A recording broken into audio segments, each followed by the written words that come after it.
Baik, terima kasih. Alhamdulillah saya bisa bersama dengan teman-teman di sini. Ya, kesehatan mental adalah salah satu aspek kehidupan yang perlu dijaga sebaik mungkin ya, terutama bagi ibu hamil. Karena kondisi psikis ibu hamil ini dapat mempengaruhi proses tumbuh kembang janin di dalam kandungan dan juga bisa mempengaruhi kesehatan ibu secara umum. Nah, bagaimana cara menjaga kesehatan mental pada ibu hamil? Salah satu caranya adalah dengan mengkonsumsi makanan sehat serta bergizi seimbang. Ya, dengan mengkonsumsi makanan sehat dan bergizi seimbang, itu ibu hamil bisa terhindar dari serangan penyakit, ya, dan juga bisa mempengaruhi suasana hati dan gangguan kejiwaan serta tekanan mental.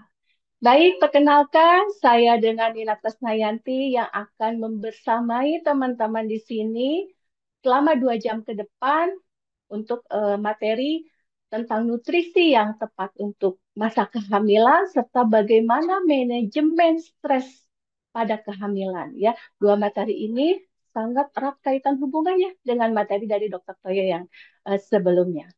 Baik, izin saya buka dengan pantun. Izin Mas Stefanus. Silakan Sumbu Ibu. kandil ya. Sumbu kandil pada terisi. Biar api marak semua. Sewaktu hamil jaga kondisi supaya janin tumbuh kembang sempurna. Satu lagi, Ya, celana asik. putru berkain satin. Buahlah tangan dari India. Selama ibu mengandung, jagalah janin. Jangan sampai terjadi anemia. Oke, saya Ah, ingatkan, luar biasa. ya, saya lihat di sini banyak teman-teman salam hormat, banyak dokter SPOG ya, dokter, ada juga dokter gigi, mungkin ada perawat, ada juga apoteker ya, dan mungkin ada banyak teman-teman bidan di sini. Jadi saya akan mengingatkan jargon bidan ya. Satu kata untuk bidan dahsyat ya. Dua kata untuk bidan luar biasa. Tiga kata untuk bidan saya pasti bisa. Empat kata untuk bidan, turunkan AKI, AKB, dan stunting. Ya, teman-teman, kita punya tugas besar untuk menurunkan angka kematian ibu, angka kematian bayi, dan juga stunting. Salah satunya adalah dengan menjaga nutrisi yang tepat ya untuk ibu hamil. Baik, saya izin share screen.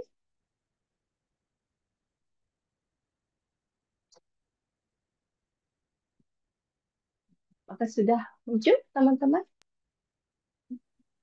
Sudah Ibu, silakan. Sudah ya. Baik, nutrisi tepat saat kehamilan. Oke, ini materi kita yang pertama. Sebelumnya ini tadi sudah dibacakan CV-nya. Sepertinya itu CV yang lama ya, Mas Stefanus. Alamat saya domisili sekarang sudah berubah. Baik, ini untuk pendidikan dan sertifikasi. Saya sudah tersertifikasi sebagai tenaga pelatih kesehatan, sebagai pengendali pelatih kesehatan, dan juga sertifikasi lain.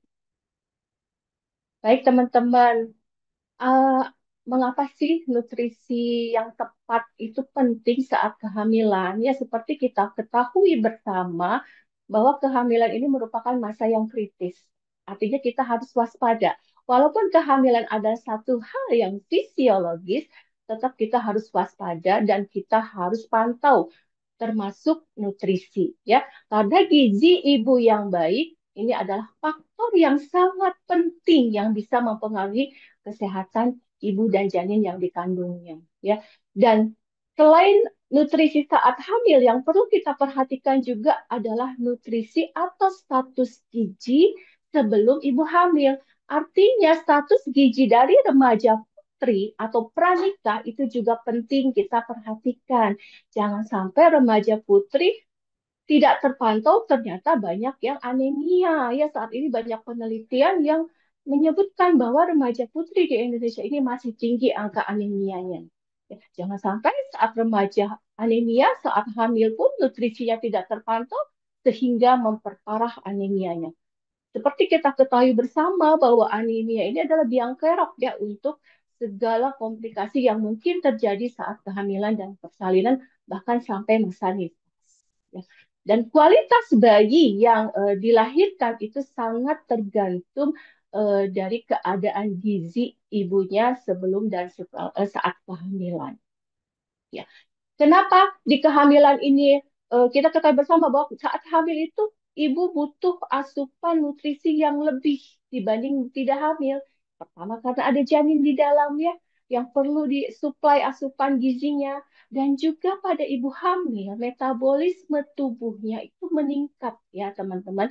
Sehingga ketika metabolisme tubuh meningkat, pembakaran lemak dan lain sebagainya itu akan meningkat. Dan ibu hamil butuh tambahan kalori dan tambahan suplemen apakah makro maupun mikronutriennya. Ya, ini sangat penting. Nah, energi tambahan ini penting terutama di trimester 2 dan 3 ya karena di trimester 1 seringkali ibu hamil mengeluh mual, muntah ya, malaise, tidak enak badan itu adalah proses adaptasi tubuh seorang ibu terhadap peningkatan hormon yang terjadi saat kehamilan. Jadi kita jangan memaksakan ibu hamil untuk makan banyak ya atau makan beraneka ragam saat TM1 kalau ibunya mengalami keluhan mual muntah ya. Kebutuhan gizi meningkat di trimester 2. Jadi ketika trimester 1 ibunya belum ada nafsu makan ya kita berikan suplemen ya atau pengurang mual muntah, vitamin untuk mengurangi mual muntah minimal tidak terjadi apa yang namanya hiperemesis gravidarum. Ya. Nah, untuk asupan gizi kita akan kejar di trimester 2 dan 3. Nah, apa sih manfaat nutrisi seimbang untuk ibu hamil? Yang pertama memenuhi kebutuhan gizi ibu dan janin ya. Nutrisi seimbang itu yang terpenuhi selama kehamilan itu bisa membuat eh, tumbuh kembang janin di dalamnya lebih optimal ya. Kebutuhan gizi ibu yang meningkat karena metabolisme tubuhnya meningkat juga akan terpenuhi kalau seorang ibu hamil mendapatkan nutrisi yang seimbang. Dan kalau mendapatkan nutrisi yang seimbang, ibu hamil bisa mempunyai atau mencapai status gizi yang baik, ya minimal dalam keadaan IMT yang normal. Tadi sudah disampaikan oleh Dokter Toyo ya bahwa salah satu standar dari pelayanan ANC adalah penilaian status gizi. Nah, penilaian status gizi ini bisa kita pantau, kita screening dari pengukuran berat badan ya setiap kunjungan ibu hamil ya. Kemudian di awal kunjungan kita mengukur juga tinggi badannya. Kenapa harus mengukur tinggi badan? Karena kita harus menentukan indeks massa tubuh seorang ibu hamil ya. Kemudian kita juga mengukur lingkar lengan atas. Ya, dari beberapa jurnal yang ada itu menunjukkan hasil bahwa lingkar lengan atas ini sangat erat kaitannya hubungannya dengan kejadian kekurangan energi kronis. Ya, jadi eh, lila atau lingkar lengan atas yang kita ukur ya karena merupakan salah satu standar pelayanan ANC ya teman-teman kita ukur lila setiap kunjungan ANC ibu hamil itu untuk men-screening status gizi jangan sampai ibu mengalami kekurangan energi kronis ya kemudian pengukuran berat badan nah ini harus kita lakukan karena masuk dalam standar pelayanan ANC.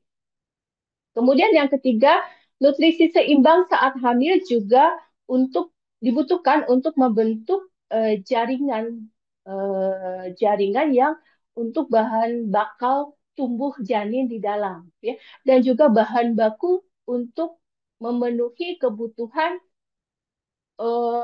membesarnya rahim ya, pembentukan plasenta ya, pembentukan cairan ketuban dan lain sebagainya.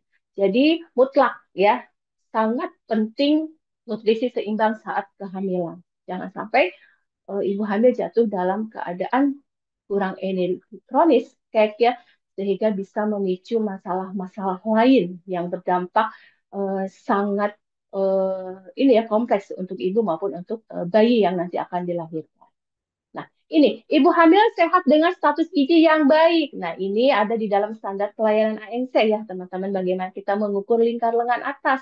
Jadi, ibu-ibu bidan, tolong jangan lupa ya, 10 standar pelayanan ANC plus 2 standar yang tadi disampaikan oleh Dr. Toyo itu kita lakukan secara rutin ya setiap ibu hamil berkunjung untuk ANC.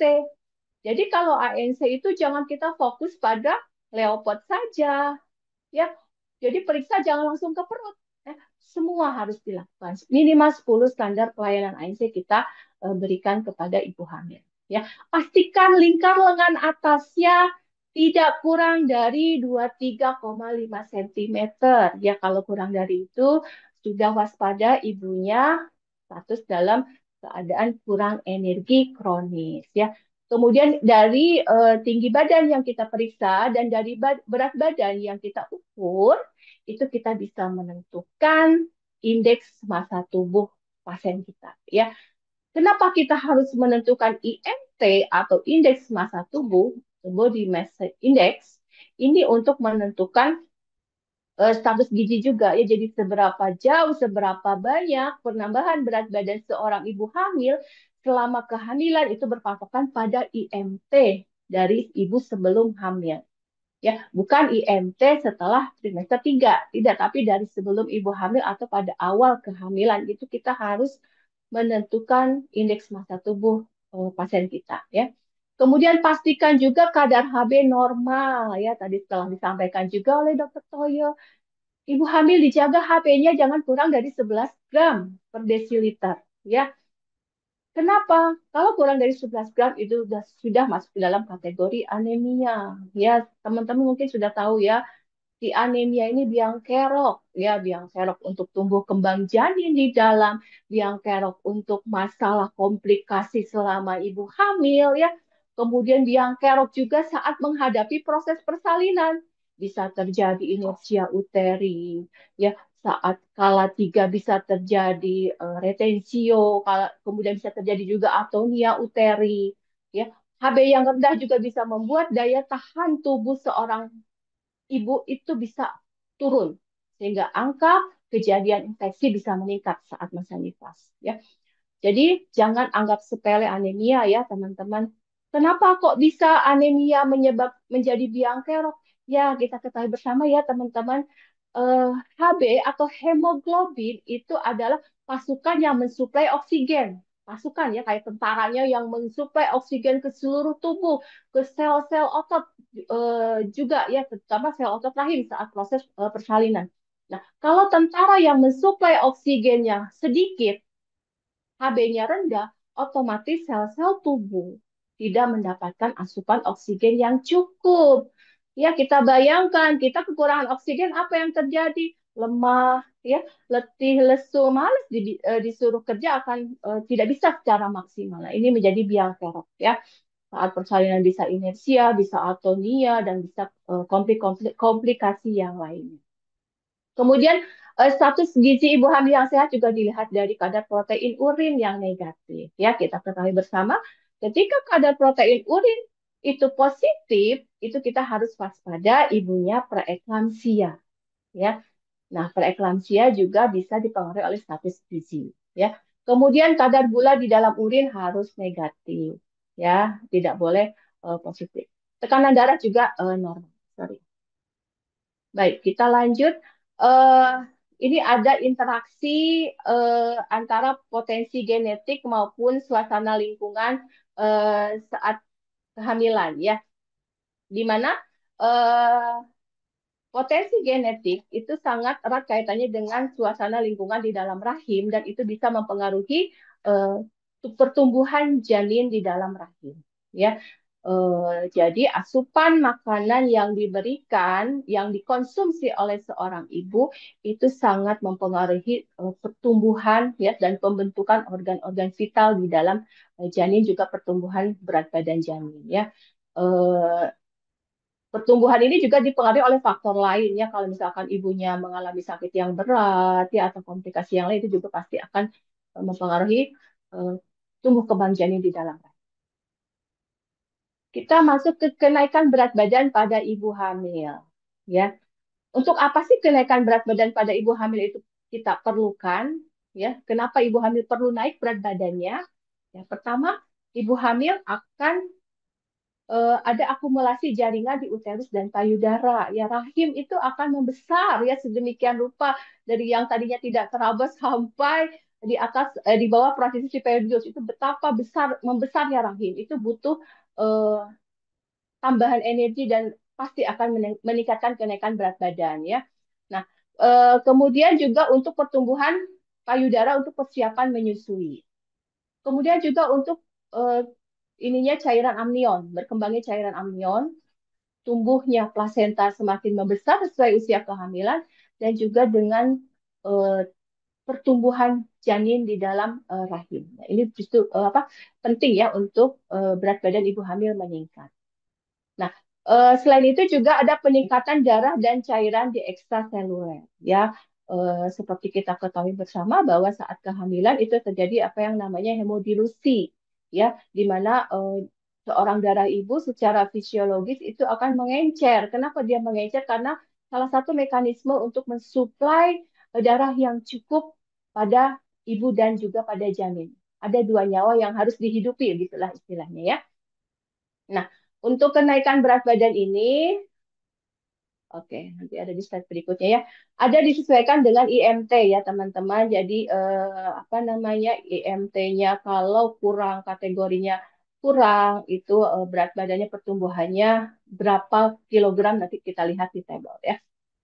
Nah, ini yang di perubahan fisiologis pada kehamilan ini harus kita pahami ya, bahwa metabolisme itu ada dua ya teman-teman, ada metabolisme anabolik ya dan ada metabolisme maternal katabolik. Maternal anabolik dan maternal katabolik. Anabolik ini dibutuhkan saat tubuh membangun untuk mekanisme kapasitas tubuh ibu ya pembentukan energi. Lalu maternal katabolik ini di mana energi dan gizi ibu yang tersimpan dalam jumlah besar ya itu dipecah. Jadi glikogen yang ada dalam cadangan lemak, cadangan di hepar ya dan di hati itu dipecah menjadi glukosa. Ini perubahan fisiologis pada kehamilan terkait metabolisme.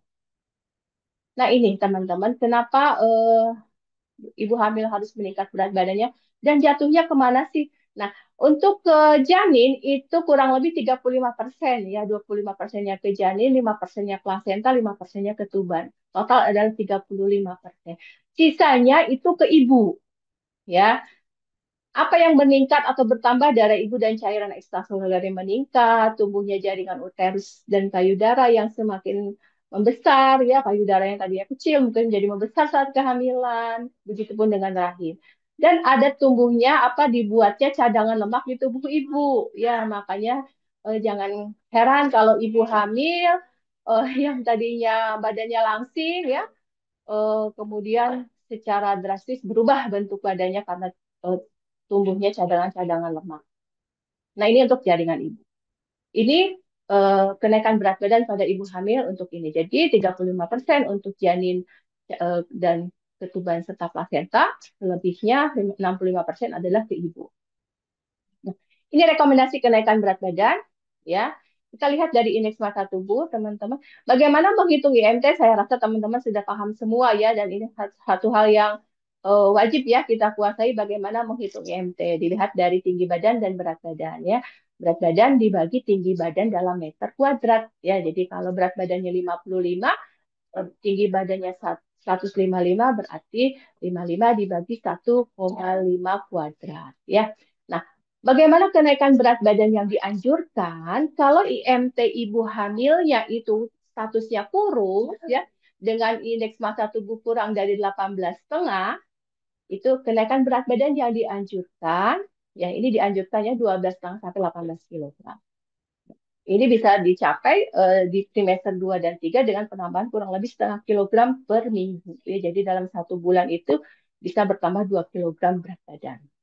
Nah, kalau normal, status gizinya normal, IMT-nya normal, ya dengan IMT 18,5 sampai dengan 24,9, itu kenaikan berat badan yang dianjurkan juga berkurang ya 11,5 sampai 16 kilogram ya atau 0,4 kilogram per minggu ya atau kurang lebih 1,6 kilo per bulan ya. Kalau status IMT-nya gemuk dengan IMT 25 sampai 29,9 ini kenaikan berat badan lebih sedikit yang dianjurkan ya 7 sampai 11,5 ya. Kemudian kalau obesitas IMT lebih dari 30 ya kenaikan berat badan yang dianjurkan semakin rendah ya 5 sampai 9 kilogram. Jadi, kalau ibu hamil sudah punya bekal berat badan yang gemuk atau obesitas dengan status IMT yang lebih dari 25, ya kenaikan berat badannya kita nggak target terlalu eh, banyak ya selama kehamilan. Kenapa? Karena ada cadangan lemak dan energi di dalam tubuhnya yang bisa digunakan, gitu ya. Nah, pada ibu hamil itu selain butuh makronutrien juga butuh mikronutrien ya. Yang termasuk makronutrien di sini adalah karbohidrat, protein dan lemak. Kalau mikronutrien yang kita ketahui bersama ya ada suplemen, vitamin, mineral dan lain sebagainya. Tadi Dokter Toyo sudah menyampaikan ya, sekarang ada program pemerintah pemberian MMS ya, multiple mikronutrien suplemen. Jadi ibu hamil mendapatkan asupan suplemen vitamin, mineral plus Fe itu selama kehamilan ya diberikan untuk programnya itu selama 6 bulan. Jadi setiap hari ibu hamil harus minum tablet MMS ini. Nah, ibu hamil juga butuh penambahan protein ya teman-teman dibandingkan dengan kita yang tidak hamil. Jadi eh, biasanya ya di Indonesia ini seorang itu seringkali mengalah ya. Benar nggak teman-teman? Misalkan kita masak lauk terbatas jumlahnya. Yang kita dahulukan siapa? Suami, anak-anak, ya ibunya terakhir. Nah, harus dibalik ya. Ketika hamil itu harus dibalik. Ibunya harus didahulukan karena ibu hamil butuh penambahan protein. Jangan kebalikan. Jadi bapak-bapak harus ngalah ya kalau memang lauknya terbatas. Nah, protein ini bisa dibutuhkan untuk pembentukan payudara 8%-nya ya. Untuk penambahan pembentukan darah, volume darah 14%. Untuk pembentukan plasenta 10%. Untuk pertumbuhan rahim, uterus itu 17%. Dan untuk pertumbuhan janin di dalam itu 42%. Artinya ibu hamil butuh protein ya dan diusahakan protein hewaninya cukup. Jangan hanya dikasih atau diberikan hanya protein nabati saja. Kenapa? Karena protein hewani itu bahan baku untuk pembentukan hemoglobin. Jadi kalau ibu hamil makannya hanya tahu tempe saja, dari mana sumber bahan baku yang paling besar untuk pembentukan HB ya? Karena teman-teman HB Fe ya zat besi itu eh, bisa didapatkan oleh kita ya dalam porsi makanan. Misalkan kita kalorinya 2.500 per hari ya selama satu hari total kalori yang kita konsumsi 2.500. Nah, dari 2.500 porsi yang kita makan itu eh, hanya 25 gram Fe yang ada ya. Nah, 25 gram. Artinya eh, butuh asupan suplemen Fe tambahan pada ibu hamil karena kebutuhan ibu hamil terkait Fe itu lebih besar. Ini kebutuhan gizi pada ibu hamil untuk mikronutrien ya ada vitamin dan mineral. Vitamin yang dibutuhkan asam folat, vitamin A, vitamin B12 ya, vitamin B6, vitamin B1, vitamin C dan lain sebagainya ya. Eh, dalam MMS yang tadi suplemen vitamin untuk ibu hamil itu kandungan vitaminnya lengkap ya, vitamin A, vitamin D, vitamin E, vitamin C ya dan mineral yang lain. Nah, mineral apa yang dibutuhkan? Ibu hamil membutuhkan tambahan Fe, kalsium, zinc, ya, iodin, kalium, dan natrium. Apa saja bahan makan yang perlu dihindari dan dibatasi oleh seorang ibu hamil? Yang pertama, ibu hamil harus membatasi menghindari makan makanan yang mentah. Artinya kalau makan daging harus dimasak secara matang ya. Kenapa? Teman-teman pasti sudah tahu ya, kalau bahan makanan yang mentah itu eh, bakteri, kuman, virus itu tidak akan mati kalau dengan pemanasan 100 derajat Celcius. Artinya dimasak secara sempurna ya. Kalau mentah ya eh, dia tidak mati. Khawatirnya ibu hamil mengkonsumsi makanan yang mentah itu ada kuman, bakteri atau virus tokso ya yang masuk ke dalam tubuhnya dan bisa mengganggu tumbuh kembang dan kesehatan janin di dalam. Kemudian ibu hamil juga membatasi kopi dan coklat. Artinya bukan tidak boleh ya, tapi dibatasi. Nggak boleh banyak-banyak. Ibu hamil boleh ngopi, boleh nyicip kopi, tapi nggak boleh banyak-banyak ya. Kemudian menghindari makanan yang diawetkan. Ya, jangankan pada ibu hamil ya, pada kita yang tidak hamil pun kita harus menghindari mengkonsumsi makanan-makanan yang ada pengawet. Dari mana kita tahu ada pengawet atau tidak? Baca ya di ingredientsnya, kelihatan di komposisinya itu ada pengawet atau tidak. Kalau ada pengawet ya hindari ya, jangan dikonsumsi. Masih banyak real food lainnya yang bisa kita menjadikan pilihan. Kemudian membatasi konsumsi minuman ringan ya. Konsumsi minuman ringan ini sangat tinggi kadar gulanya ya. Jadi untuk ibu hamil dibatasi. Boleh minum tapi jangan banyak-banyak ya. Khawatirnya terjadi peningkatan asupan kalori yang berlebih, ibunya bisa jatuh ke dalam obesitas ya. Bayinya juga bisa jatuh ke dalam makrosomia dan itu akan mempengaruhi saat proses persalinan. Kemudian batasi makanan yang mengandung energi tinggi. Sama ya, seperti tadi konsumsi minuman ringan itu energinya sangat tinggi. Eh, Karbohidrat yang mudah ya, sangat itu. Kemudian membatasi makanan yang mengandung gas. Contohnya apa? Nangka, ubi-ubian, duren gitu ya. Boleh ibu hamil makan duren? Boleh, tapi nyicip aja ya. Kasihan kalau dia pengen banget terus kita nggak bolehin sama bu bidannya ya. Boleh, tapi ibu nyicip aja sedikit ya. Nanti banyaknya kalau ibu sudah melahirkan ya. Kenapa? Karena durian mengandung gas ya. Khawatir ibu nanti habis makan durian perutnya kembung ya nggak enak dan lain sebagainya. Nah, sekarang kebutuhan makronutrien itu tadi sudah saya sebutkan ya. Ada karbohidrat, protein dan lemak. Kalau untuk mikronutriennya ini kita bahas ya. Mikronutrien, apa sih mikronutrien? Ya, kita sama-sama refresh lagi. Zat gizi mikro adalah segala macam vitamin mineral yang dibutuhkan oleh tubuh tapi dalam jumlah yang kecil. Yang kebutuhannya berbeda dalam setiap kondisi individu. Nah, pada ibu hamil, kebutuhan mikronutriennya meningkat. Ya. Ini salah satu dari mikronutrien yaitu vitamin ya. Vitamin itu ada yang larut dalam lemak ya, A, D, dan ADEK ya, ADEK itu adalah vitamin yang larut dalam lemak. Kalau vitamin yang larut dalam air itu vitamin B dan C. Vitamin larut dalam air artinya kalau kelebihan dia akan dibuang ke dalam urin ya, ke dalam air kencing. Tapi kalau yang larut dalam lemak kalau kelebihan tidak bisa dibuang dalam urin. Nah, kemudian kebutuhan selanjutnya adalah vitamin A ya, ini masuk dalam salah vitamin yang larut dalam lemak. Apa sih fungsi dari vitamin A? Berfungsi dalam beberapa bentuk ikatan kimia aktif ya. Vitamin A itu bisa retinol ya, bisa retinal dan bisa asam retinoat ya. Mungkin teman-teman yang sering perawatan wajah ya, sering kali mungkin diberikan retinol oleh dokternya itu salah satu dari turunan vitamin A ya. Fungsinya apa sih vitamin A? Yang pertama untuk penglihatan ya, untuk diferensiasi sel ya, sebagai pertahanan tubuh dan lain sebagainya. Sumbernya dari mana? Dari protein hewani ya, salah satunya dari hati, apakah kuning telur, susu, mentega dan lain sebagainya.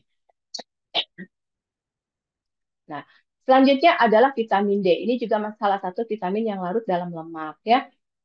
Nih, fungsi umum vitamin D apa? Membantu pembentukan dan pemeliharaan tulang ya bersama dengan vitamin A dan C. Hormon-hormon paratiroid dan kalsitonin, protein kolagen, serta mineral-mineral kalsium, fosfor, magnesium, dan fluor. Dan vitamin D ini biasanya diberikan bersama dengan kalsium ya, teman-teman. Sumbernya sama ya dari protein hewani. Oke, sekarang vitamin E. Ini masih vitamin yang larut dalam lemak. Fungsinya apa vitamin E? Sebagai antioksidan ya. Antioksidan itu untuk menangkal radikal bebas ya. Jadi agar tubuh kita itu tidak apa kalau ada oksidasi itu bisa ditangkal gitu ya dengan antioksidan. Kemudian juga berperan dalam fungsi struktural dalam memelihara integritas membran sel ya untuk sintesis DNA juga ya untuk merangsang reaksi kekebalan dan pada ibu hamil ini bisa mencegah keguguran ya. Dan vitamin E juga seringkali sebagai faktor untuk meningkatkan proses fertilisasi ya pada ibu yang program untuk kehamilan. Sumbernya dari mana? Untuk vitamin E sumbernya dari selain dari protein hewani juga dari protein nabati ya dari kedelai, kacang-kacangan ya, dari kecambah, gandum, biji-bijian dan juga dari protein hewani ya dan lain sebagainya.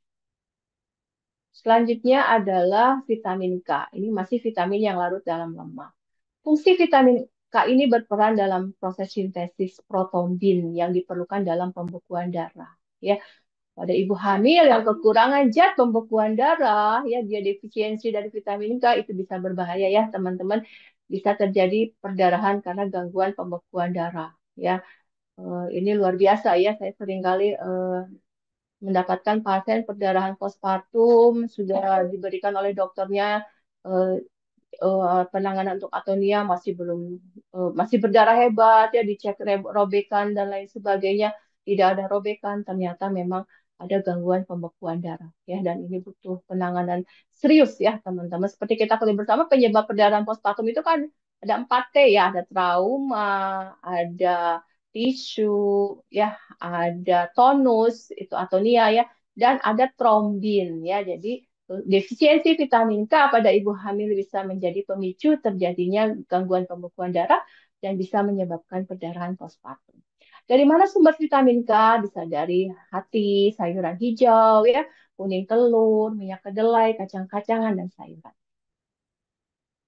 Oke, vitamin C juga ini sangat kita ibu hamil butuhkan ya karena vitamin C berfungsi untuk metabolisme ya untuk sintesis kolagen, absorpsi dan metabolisme Fe ya makanya tadi dokter tadi sudah sampaikan penyerapan Fe itu kalau disertai dengan vitamin C penyerapannya akan meningkat ya karena dia membantu absorpsi dari metabolisme besi yang ada di dalam Fe ya. Kemudian juga dibutuhkan vitamin C ini untuk absorpsi kalsium ya. Biasanya suplemen yang kita berikan pada ibu hamil selain Fe adalah kalsium. Ya, ini sangat membutuhkan tambahan vitamin C. Vitamin C juga dibutuhkan untuk mencegah infeksi, ya. Sumbernya dari mana? Dari biasanya dari sayuran dan buah-buahan, ya, terutama yang rasanya asam. Nah, kita lanjutkan vitamin B. Ini vitamin B dan vitamin C itu larut dalam air, ya, teman-teman. Jadi kalau berlebihan di dalam tubuh akan dikeluarkan melalui air kencing, ya, air sungai. Vitamin D ini yang sangat dibutuhkan terutama adalah B9 atau asam folat. Ya, asam folat yang sering kita berikan sebagai suplemen pada ibu sebelum hamil dan saat kehamilan itu adalah vitamin B9. Berapa kebutuhan yang dianjurkan adalah 400 per hari ya. Untuk wanita usia subur, untuk wanita hamil itu 2 kali lipat ya, 2 kali lipat lebih 1 miligram per hari ya untuk wanita hamil dan untuk yang program kehamilan ya itu asam folat sangat dibutuhkan lebih banyak. Kemudian pada ibu hamil yang riwayat melahirkan dengan cacat janin ya dengan cacat bawaan apa neural tube defect ya ataukah apa namanya kelainan yang lain ya apakah encephalus dan lain sebagainya itu butuh tambahan suplemen asam folat yang lebih ya dan dianjurkan dikonsumsi dari sebelum kehamilan. Artinya saat program kehamilan seorang wanita itu sebaiknya sudah mengkonsumsi asam folat ya. Salah satu untuk menghindari kecacatan pada janin yang dikandung. Sekarang mineral, apa saja sih mineral? Saya yakin teman-teman sudah tahu ya. Ada kalsium yang dibutuhkan. Biasanya sumbernya yang kita bisa anjurkan adalah susu ya. Padahal tidak hanya susu yang menjadi sumber kalsium, banyak sumber-sumber kalsium lain. Jadi kalau ada ibu hamil nggak doyan susu, jangan paksakan ya. Kalau ibu nggak doyan susu, ibu makan tulang deh. Nah, itu adalah sumber kalsium yang bagus.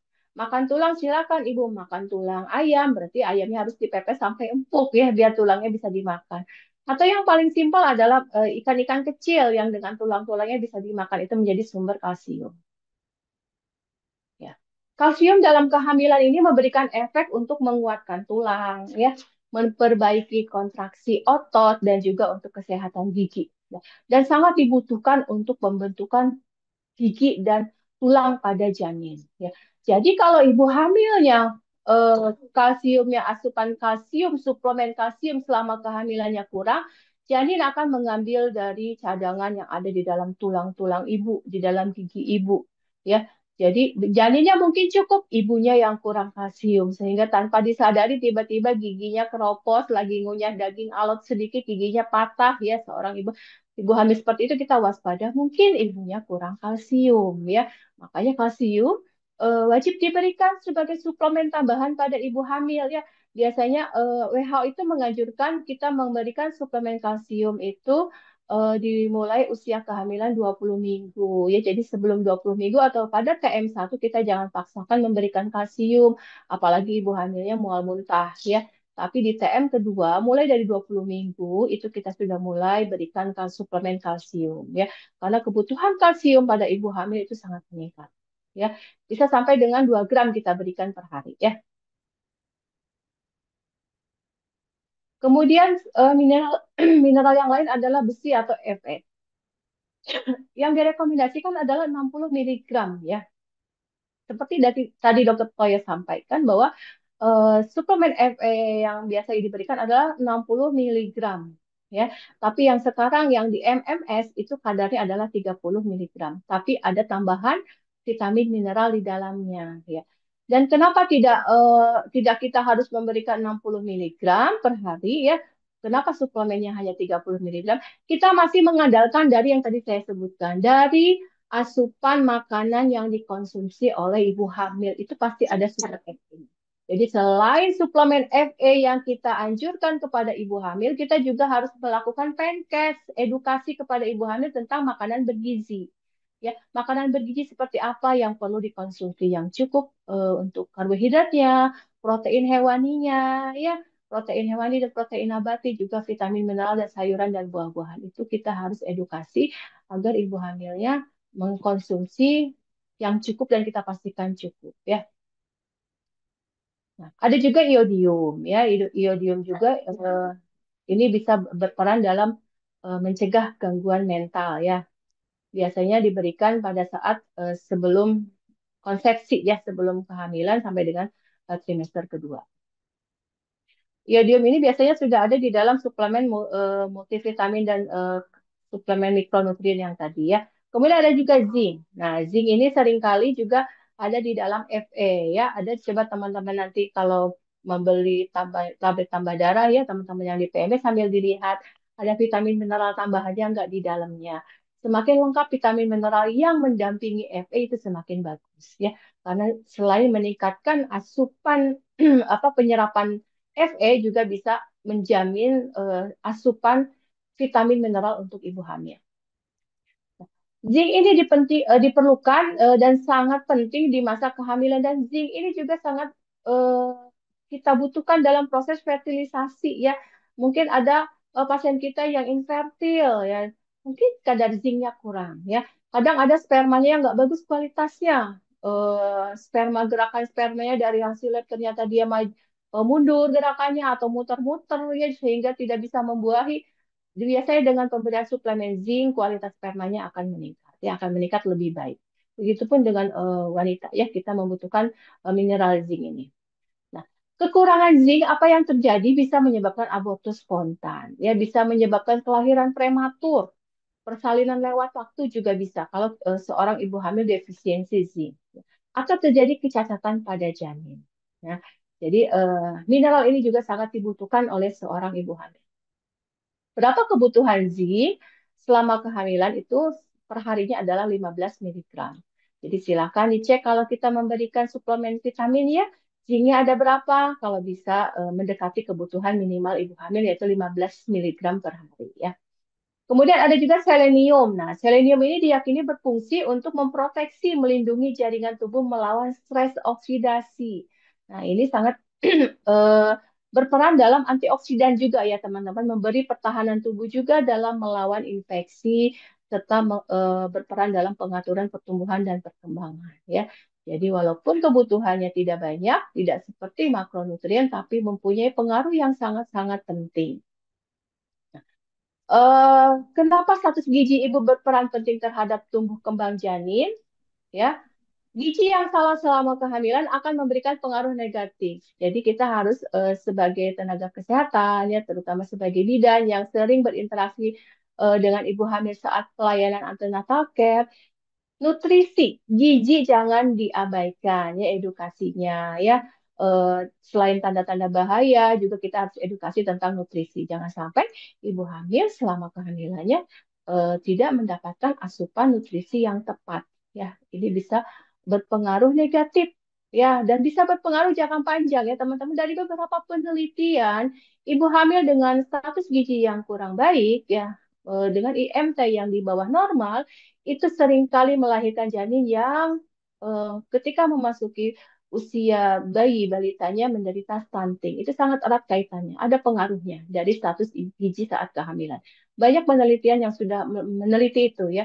Artinya kalau kita ingin menurunkan stunting, ya tadi salah satu jargon dari bidan adalah aku bisa menurunkan AKI, AKB, dan stunting. Jadi mulai dari saat prakonsepsi, dari sebelum hamil, ya, dari saat mulai remaja putri ya memasuki usia pranikah, kita sudah pantau status gizi eh, pasien kita ya sehingga ketika memasuki kehamilan dia sudah punya modal status gizi yang baik. Jadi saat kehamilan kita tinggal memantau agar asupan makro dan nutriennya terpenuhi. Ya, jangan sampai ibu hamil memasuki gerbang pernikahan dengan status gizi yang kurang. Nah, apa sih Izin Bu, pengaruh? untuk Ya, materi ya. ini waktunya tinggal 8 menit lagi Bu. Oh gitu. Kok di jam saya beda ya, Mas? Di jam saya masih setengah 4 Iya. lebih 10. Oke, baik, saya percepat. Apa sih pengaruh gangguan nutrisi pada luaran janin? Ini ya, teman-teman, kurangan asupan nutrisi itu bisa membuat ya kalau undernutrisi ya, tentu saja tumbuh kembang janinnya tidak bagus ya. Nah, ini banyak sekali kita lihat satu persatu. Selain undernutrisi atau kurang gizi, overnutrisi juga itu tidak baik ya, bisa membuat efek yang negatif juga untuk janin dan ibu. Jadi memang yang tepat adalah yang eh, nutrisi yang memang sesuai dengan yang dibutuhkan oleh ibu hamil. Tidak boleh under, tidak boleh over ya. Kalau overnutrisi apa yang terjadi? Ibunya bisa menderita diabetes mellitus ya, ibu juga bisa resiko untuk preeklamsia ya. Kemudian persalinannya bisa sulit kalau bayinya besar ya, karena biasanya kenaikan berat badan ibu yang berlebih itu bisa berbanding lurus dengan pertumbuhan janin juga yang berlebih sehingga janin jatuh dalam keadaan makrosomia saat proses persalinan bisa terjadi distosia bahu ya atau mungkin juga gangguan dari penurunan kepala atau presentasi ya, itu sangat berpengaruh juga. Kemudian ibu hamil dari beberapa jurnal penelitian, ibu hamil dengan status yang overweight itu lebih banyak yang mengalami preeklamsia ya. Jadi kejadiannya itu 2 kali lebih besar menimpa pada ibu hamil yang obes. Artinya selain kita waspada terhadap yang under, yang kurang gizi, kita juga harus waspada terhadap ibu hamil yang obesitas ya. Nah, kekurangan gizi bisa mengancam juga janin, bisa terjadi berat badan lahir rendah, ya, kemudian bisa kelahiran prematur, ya, cacat janin. Nah, ini salah satu contoh dari kondisi output luaran pada ibu yang kekurangan asam folat, ya. Salah satunya adalah terjadi spina bifida, ya, kemudian anencefalus, ya. Mungkin teman-teman ada yang pernah menolong seperti ini. Saya pernah menolong yang anencefal. Nah, biasanya yang anencefalus ini teman-teman itu biasanya terjadi juga pada ibu hamil yang postmatur ya karena eh, pertumbuhan otaknya kurang sehingga pemicu untuk proses persalinan juga tidak ada ya sehingga kehamilan bisa jatuh dalam keadaan postmatur atau lebih bulan ya.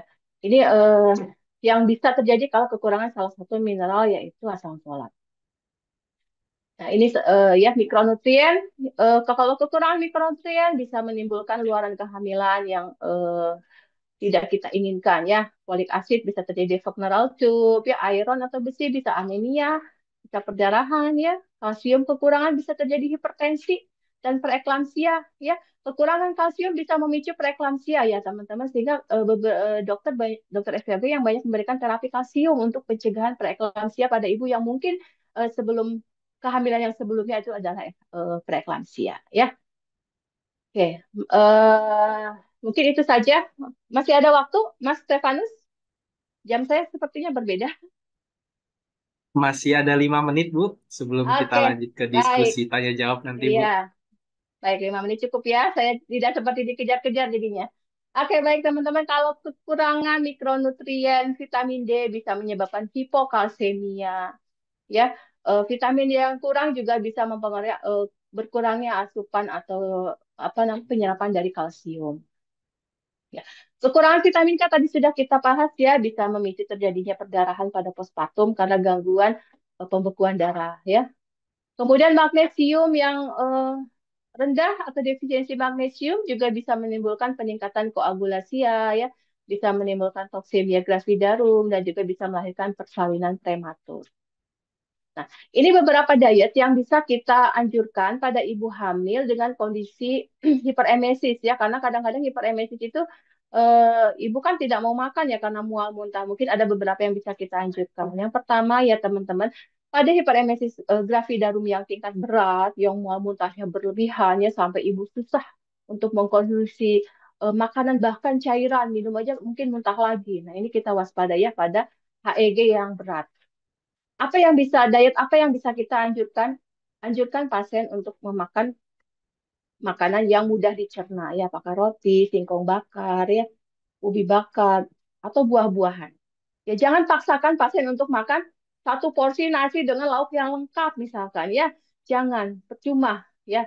Dan kebutuhan pada TM1 tadi saya sudah sebutkan itu tidak sebanyak kebutuhan kalori energi pada ibu hamil yang memasuki trimester 2 dan 3. Kemudian pada hiperemesis diet satu ini, anjurkan ibu tidak langsung minum setelah makan ya. Jadi usahakan ibu makan dulu yang ringan-ringan, minumnya nanti tunggu 1 jam ya. Karena kalau sudah diisi dengan cairan biasanya ada refleks untuk muntah ya. Namun diet ini jangan diberikan dalam waktu lama ya teman-teman, hanya saat ibunya menghadapi hiperemesis berat di TM1. Kemudian ada yang diet kedua. Ini dilakukan ketika mual muntah ini sudah berkurang ya. Ibu hamil mulai diberikan sedikit-sedikit makanan yang bernilai gizi yang lebih ya. Berikan nasi, lauk pauk, sayuran mungkin dalam porsi yang sedikit terlebih dahulu ya sampai mual muntahnya hilang. Tapi tetap anjurkan ibu jangan langsung minum ya. Jangan langsung diisi dengan cairan, penuh dengan cairan dulu lambungnya ya untuk menghindari refleks muntah. Nah, untuk diet hiperemesis yang ketiga, ini diberikan pada hiperemesis gravidarum yang ringan. Ini biasanya sudah mulai ya dietnya diberikan kebutuhan energi dan zat-zat gizi yang dibutuhkan, ya protein, vitamin mineralnya sudah mulai kita berikan. Namun, anjurkan ibu untuk menghindari makanan yang terlalu banyak bumbu, ya, yang berbau merangsang, bawang gorengnya yang banyak atau bawang putihnya yang banyak dan lain sebagainya. Ya, itu dihindari dulu. Nah, mengapa ibu hamil rentan anemia? Ya, ini kita bahas untuk anemia. Eh, Kenapa ibu hamil rentan anemia? Karena pola makanan yang kurang beragam dan kurang bergizi seimbang. Kemudian terjadi juga proses hemodilusi, ya. Apalagi ibu hamil diawali dengan modal kek, ya, atau mungkin saat remajanya juga sudah anemia, sudah HB-nya rendah, dan itu akan terjadi berlanjut pada saat kehamilan. Atau ibu hamil yang menderita infeksi. Nah, ini ya teman-teman pelangi. Nah, jadi anjurkan ibu hamil itu mengkonsumsi eh, makanan yang berwarna merah, kuning, hijau, ungu, ya, putih. Ya, ini harus dikonsumsi oleh ibu hamil. Tapi usahakan jangan mentah ya. Semua yang berwarna alami itu baik ya. Sayuran itu nggak harus yang hijau ya, dari yang warna merah, yang ungu juga penting untuk dikonsumsi ya. Nah, ini yang saya bahas sedikit ya. Yang menghambat penyerapan Fe dan yang mendorong atau enhancernya dalam penyerapan Fe itu apa saja. Jadi teman-teman, terutama ibu bidan ya, kalau memberikan suplemen Fe, jangan hanya kita menjelaskan, ibu ini diminum ya setiap hari, nggak boleh nggak minum. Tapi jelaskan cara minumnya yang benar. Ya, jangan pelit kita memberikan edukasi.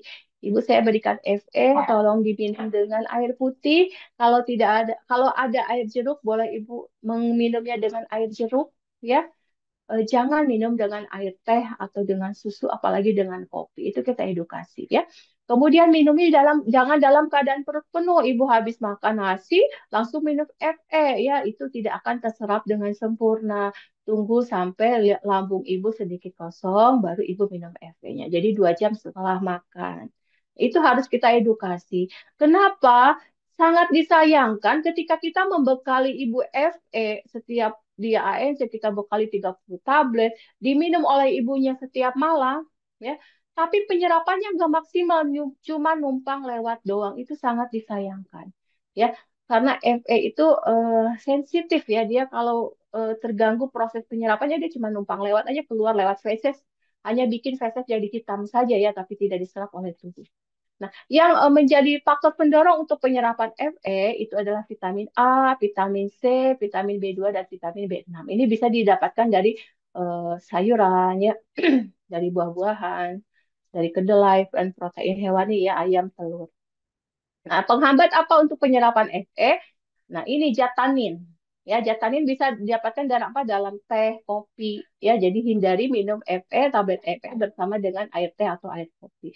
Kalsium juga bisa menghambat penyerapan Fe ya. Jadi kalau bisa dipisah antara mengkonsumsi suplemen kalsium dengan Fe waktunya. Ya, makanya seringkali Fe kita anjurkan dikonsumsi sebelum tidur ya. Kalsiumnya di pagi hari dan sore hari. Jadi agar penyerapan Fe-nya bisa maksimal. Ada juga asam fitat dan tingkat keasaman lambung itu bisa mengganggu juga penyerapan Fe. Apalagi jadi ibu hamil kalau minum obat mah jangan langsung minum Fe ya, harus dijaga jarak. Bagaimana dengan ibu hamil yang konstipasi? Ya, seperti kita ketahui bersama ya, peningkatan hormon dari progesteron itu bisa mengganggu motilitas usus ya, sehingga ususnya menjadi lambat, malas bergerak si ususnya otomatis bisa ibu hamil bisa terjadi kembung ya dan bisa terjadi konstipasi. Jadi anjurkan dietnya adalah tinggi serat ya, buah-buahan, sayuran, biji-bijian dan kecukupan dari cairan atau air minum ya. Kalau cairannya cukup dan makanannya konsumsi tinggi serat, konstipasinya bisa berkurang.